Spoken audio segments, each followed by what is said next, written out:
210 Berkeley, California. During the last several decades, income inequality in the United States has increased significantly, and the trend shows no sign of reversing.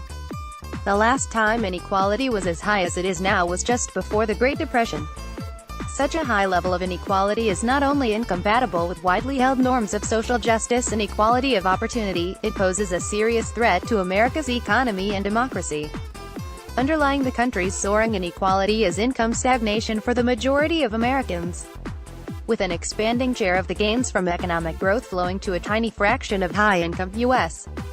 households, average family income for the bottom 90% has been flat since 1980. According to a recent report by the Council of Economic Advisors, if the share of income going to the bottom 90% was the same in 2013 as it was in 1973, median annual household income, adjusted for family size, would be 18%, or about $9,000, higher than it is now. The disposable, after-tax and transfer, incomes of poor families in the U.S. have trailed those of their counterparts in other developed countries for decades. Now the U.S. middle class is also falling behind. During the last 3 decades, middle-income households in most developed countries enjoyed larger increases in disposable income than comparable U.S. households. This year, the U.S. lost the distinction of having the most affluent middle class to Canada, with several European countries not far behind. Once the generous public benefits in education, health care, and retirement are added to estimates of disposable family income in these countries, the relative position of the U.S. middle class slips even further. The main culprit behind the languishing fortunes of America's middle class is slow wage growth. After peaking in the early 1970s, real, inflation-adjusted, median earnings of full-time workers aged 25 to 64 stagnated, partly owing to a slowdown in productivity growth and partly because of a yawning gap between productivity and wage growth. Since 1980, average real hourly compensation has increased at an annual rate of 1%, or half the rate of productivity growth. Wage gains have also become considerably more unequal, with the biggest increases claimed by the top 10% of earners. Moreover, technological change and globalization have reduced the share of middle-skill jobs in overall employment, while the share of lower-skilled jobs has increased.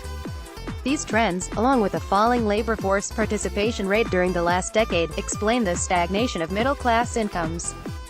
For most Americans, wages are the primary source of disposable income, which in turn drives personal consumption spending, by far the largest component of aggregate demand. Over the past several decades, as growth in disposable income slowed, middle and lower-income households turned to debt to sustain consumption. Personal savings rates collapsed, and credit and mortgage debt soared, as households attempted to keep pace with the consumption norms of the wealthy. For quite some time, growing income inequality did not slow consumption growth. Indeed, trickle-down consumption pressures fostered more consumer spending, more debt, more bankruptcy and more financial stress among middle and lower-income households.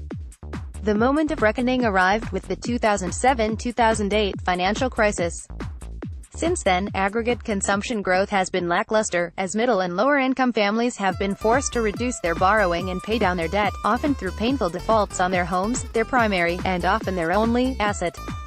As these families have tightened their belts, the pace of consumption spending and economic growth has become more dependent on earners at the top of the income distribution. Since the recession ended in 2009, real consumption spending by the top 5% has increased by 17%, compared to just 1% for the bottom 95%. The recovery's pattern has reinforced longer-run trends.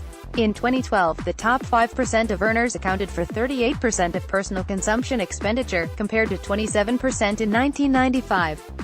During that period, the consumption share for the bottom 80% of earners dropped from 47% to 39%. Looking to the future, growing income inequality and stagnant incomes for the majority of Americans mean weaker aggregate demand and slower growth. Even more important, income inequality constrains economic growth on the supply side through its adverse effects on educational opportunity and human capital development. Children born into low and high-income families are born with similar abilities, but they have very different educational opportunities, with children in low-income families less likely to have access to early childhood education, more likely to attend under-resourced schools that deliver inferior K-12 education, and less likely to attend or complete college. The resulting educational attainment gap between children born into low and high-income families emerges at an early age and grows over time. By some estimates, the gap today is twice as large as it was 2 decades ago. So the U.S. is caught in a vicious circle. Rising income inequality breeds more